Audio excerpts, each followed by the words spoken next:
everyone. We are Team 1. We are giving you our technical presentation today. So my name is Dean. My name is Chris. Will. I'm Nathan. My name is Jade. Today our topic is the voltage regulation. And for our presentation, I will do the introduction part. And Will will give us the shunt regulator part. And Chris will give us the low drop voltage, drop-out voltage regulator, and Jay will give the switching regulators part, and Nathan will give us a specific example for the switching regulators part, which is the buck converter. So a voltage regulator is designed to automatically maintain a constant voltage level. It makes undesirable power supply with the equipment requirements, especially for large voltage fluctuation. There are many different kind of voltage regulators, from the small chips to the large devices, from high power applications using on the power station to the low power applications for the home applications. So I give you an application example for the electric grid. So this is the whole electric power distribution. So the small circles are the substations, and the voltage regulator is installed in the power station and the substations to make so customer can receive steady voltage no matter how much power drawn from the lines.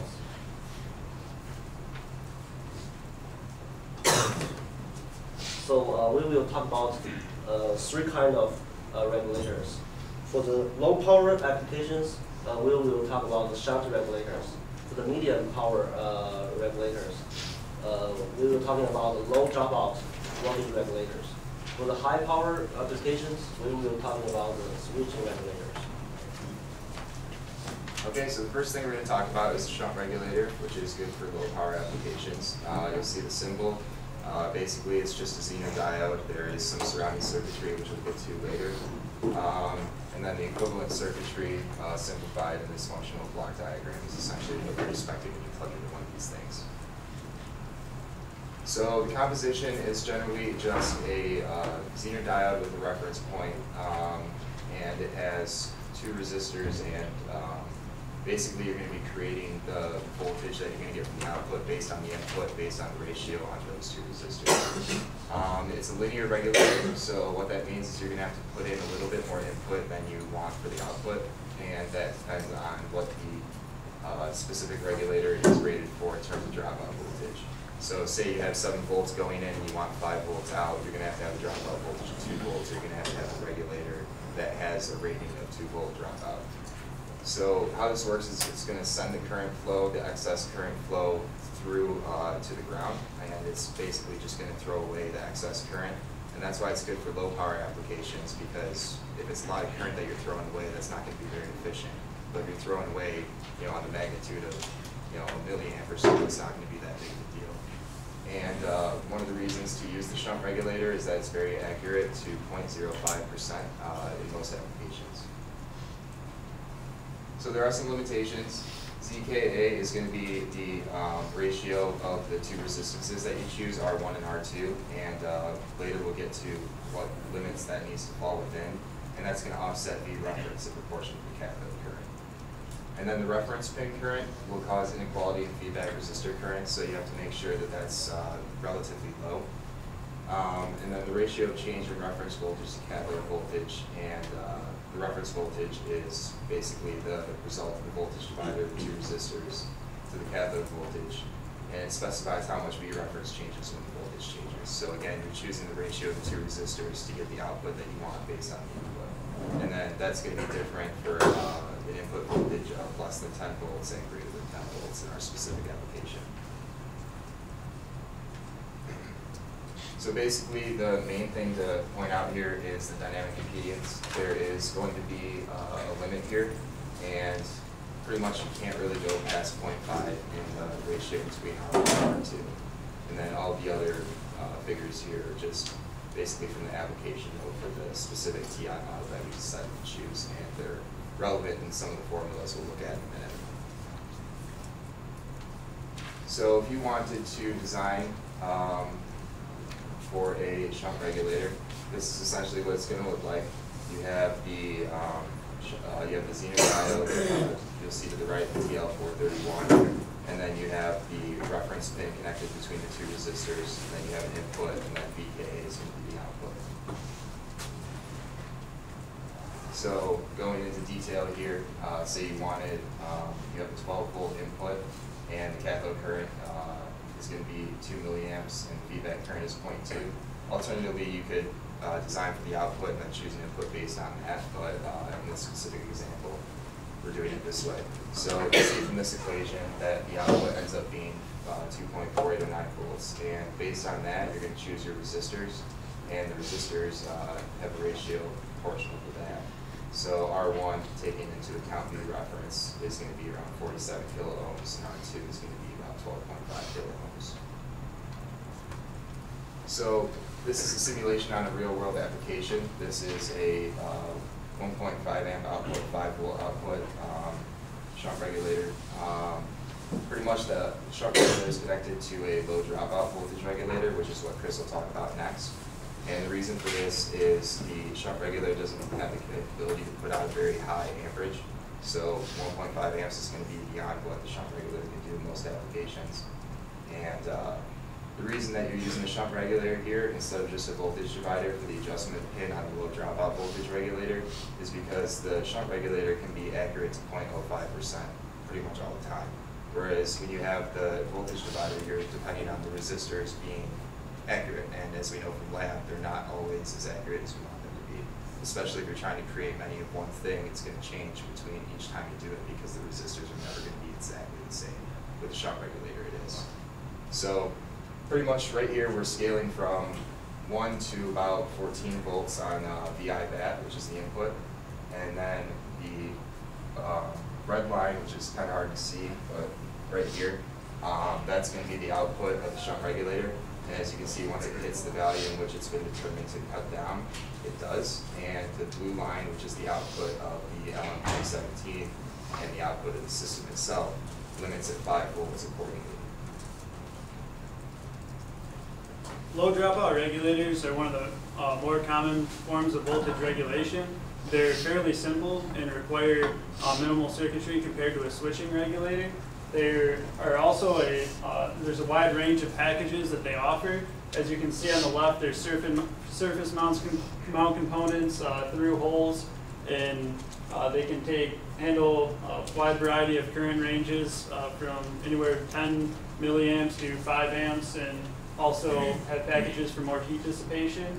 And then through all the manufacturers, they remain relatively consistent on the different pinouts of the components. So there are a wide range of manufacturers that make similar regulators that you can swap out and use the same PCB. The picture on the right here is a low dropout regulator hooked up to a larger heatsink on a printed circuit board. Along with the circuit Will showed, these are the two most basic circuits for a low dropout regulator. The one on the left is the adjustable output voltage regulator, where the output voltage is with respect to the equation in the bottom left. And by making the R2 a trimmer or potentiometer, you can actually vary the output voltage through a certain range.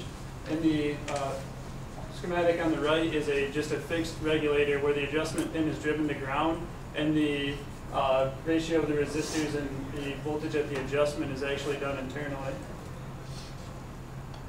These two figures show the basic output characteristics of a low dropout regulator. The one on the left is your voltage drop, and you have your input voltage of the regulator and your output voltage. So you can see there's 3 regions of operation. The off region is where the input voltage does not exceed the drop across the regulator, so there's no voltage at the output. The dropout region is where it's relatively unstable. You're not quite at the regulation region. And then when you hit the regulation region, this is your input voltage versus your output. You can actually see that it becomes stable. You just have to exceed the drop across your regulator in order to reach the regulation region. This is a diagram of the basic equivalent internal circuitry of the low dropout regulator. And it's just a basic, you have your error feedback resistor feeding into an op amp, which takes into account the reference voltage. And then that ends up driving your pass element, which there are many different types of pass elements. Here's a list of 5, and they range based on your application. The most common is a PNP bipolar transistor based off its low drop across the regulator. And then other forms and how they relate based off power and current are shown in this table. But the most common is the PNP bipolar, or now PMOS transistors have also been used and can exceed the performance of the bipolar transistor. One important thing of a voltage regulator is regulating your output voltage, because that is their purpose. The worst case situation for a voltage regulator is when you switch from zero load to your full load, or when you're under full load and you switch off.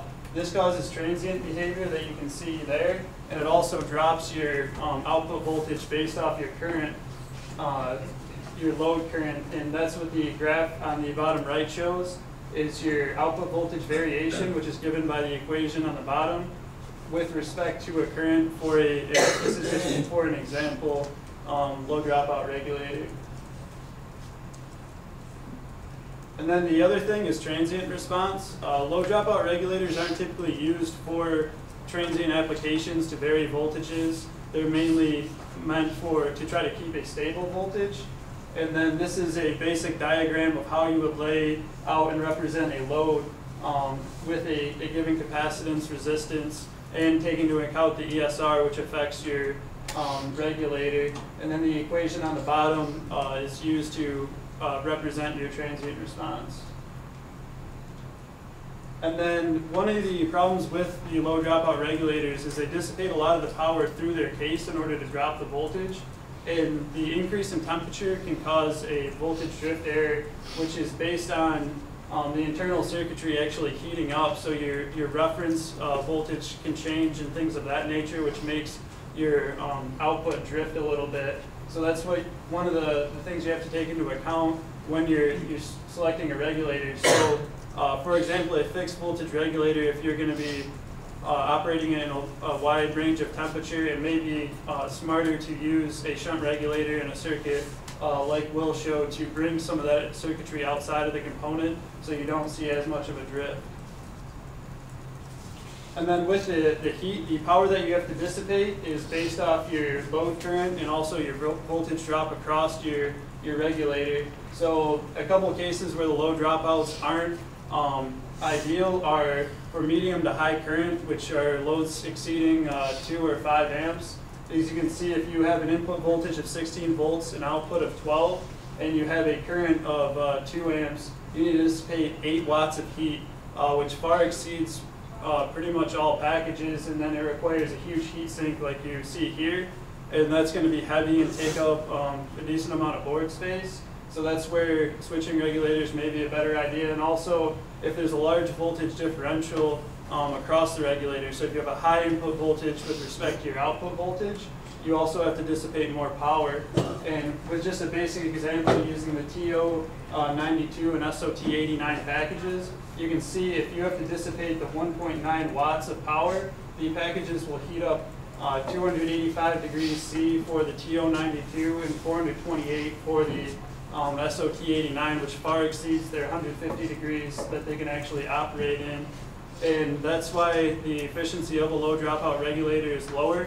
So it's better because it requires less circuitry. They're typically cheaper and relatively stable if you don't require precise loads, but they're also inefficient. And that's where switching the regulators may be a better idea. I will explain about step up and down switching regulator. Mostly regulators come in two main varieties, a linear regulator and a switch regulator. So I explain a switch regulator against linear regulator.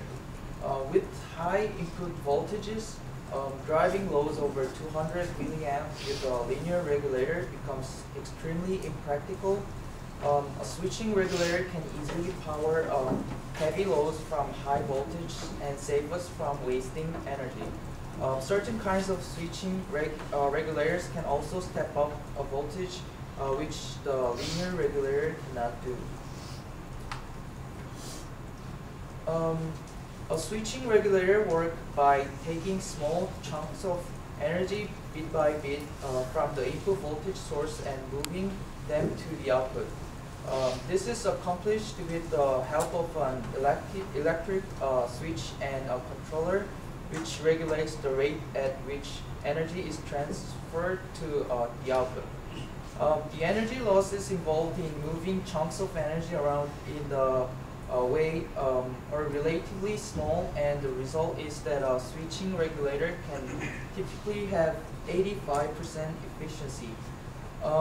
Since their efficiency is less dependent on input voltage, it is useful for high voltage source. It is also popular for phones and video games, robots, digital camera, and computers.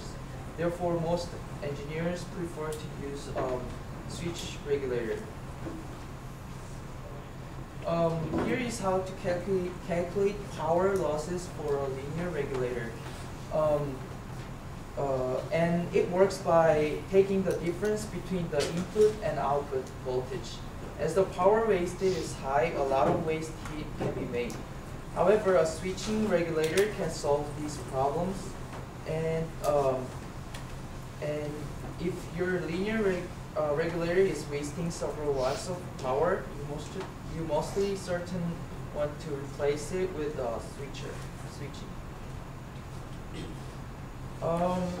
The final thing to consider is cost. If your project is cheap and simple enough that a switching regulator costs more than 30% of the entire budget, it is hard to justify. However, if you're building a more advanced project and your regulator costs less than 30%, you will get 40% more battery life with the switching regulator.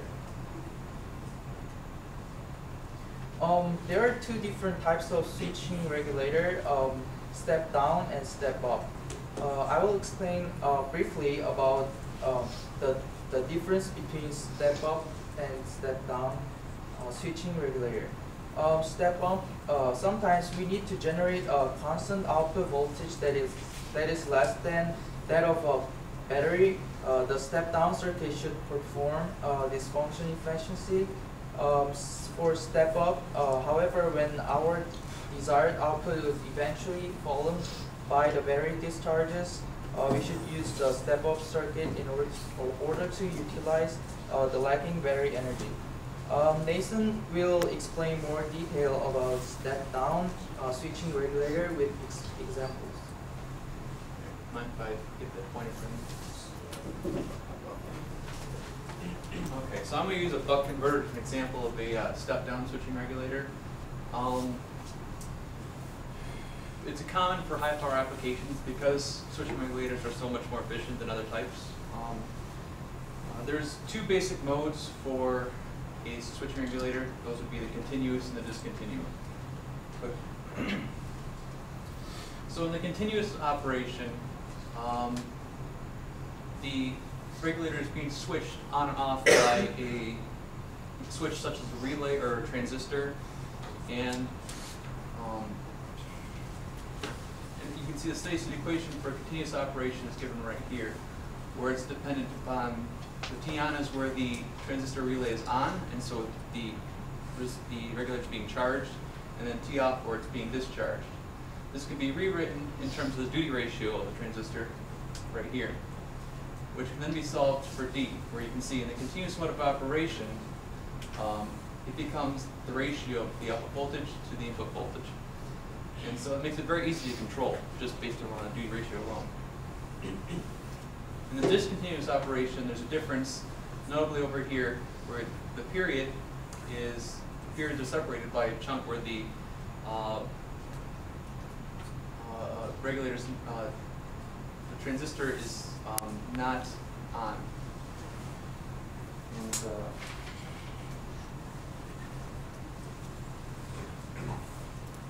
okay, yeah, and then the output, the steady state equation changes with this factor right here. When you rewrite this to be an output equation for the voltage, it becomes a lot more complex, and it's not anymore just a ratio of D. It becomes a lot more difficult to control. It's based on additional factors. Because of this, the continuous operation is usually the more used mode for switching regulator. Okay, transient behavior is determined by the RLC circuit, which the transistor is connected to. It's determined just like any RLC circuit normally would be, with a damping factor, which is given here because of its low pass orientation. Transient behavior will be one of 3 primary types: an overdamped, underdamped, or critically damped situation. I did a simulation later on using some values, and I calculated ahead of time what kind of transient behavior we should get using these values right here. And it yields a damping ratio of 0.1163, which, looking here, would become an underdamped case. Like Jay said before, it's probably the most efficient type of regulator. It's a switching regulator. That's because, ideally, there's no power loss from the input voltage to output voltage. All you have is an inductor, which would just give it a phase shift. However, we know that the ideal case doesn't exist. And if we're using a transistor, we'd have power dissipation here, and over the circuit overall, it has some non-ideal losses. So I did a SPICE simulation to kind of see how this thing would work. What I did was I took those RLC values I showed you before and used a diode model, and then instead of using a transistor like you normally would, I used just an ideal switch model from SPICE to model the switching, and which was controlled by a pulse.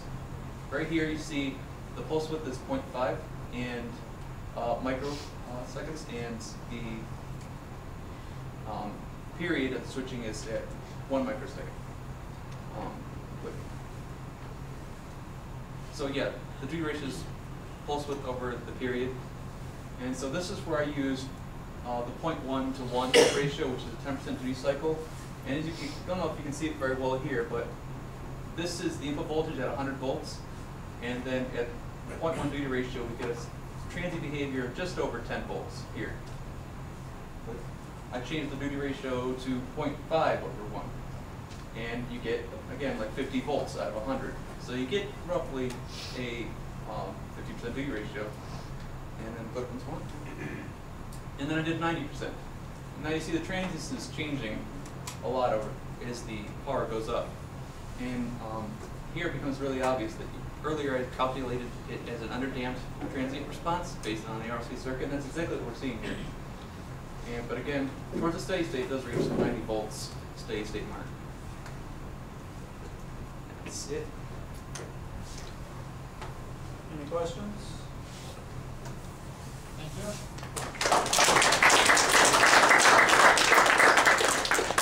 Are there any questions?